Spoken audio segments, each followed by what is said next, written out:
Advertising is the epitome of the use of persuasion.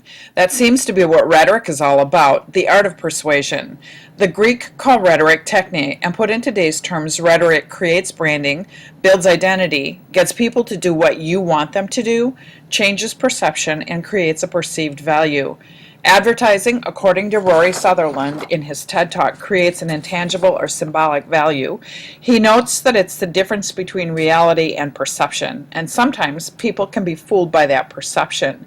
Sutherland uses a couple of examples for that. He notes that in medical studies, some people who take placebos report similar improvements to those who take actual medication.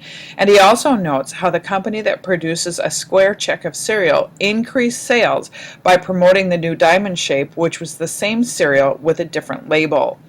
Sutherland humorously points out how perception can change human behavior with an example of the potato in Germany. Germans were not familiar with the potato and resisted efforts by the government to grow them and use them as a food source. Government officials used what we might call reverse psychology, another form of rhetoric, to generate an interest in potatoes. Rhetoric was effective here, taking into account the audience and eliciting a change in audience behavior. By definition, rhetoric uses available means such as body language, font and word choice, color, material, format and design, images and graphics, data and stories to persuade. I'll use an object that we're all familiar with as an example.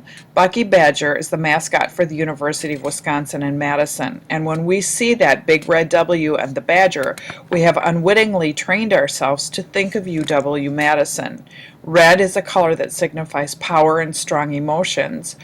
Bucky's protruding chest signifies pride, and that angry look signifies a fighting attitude and determination.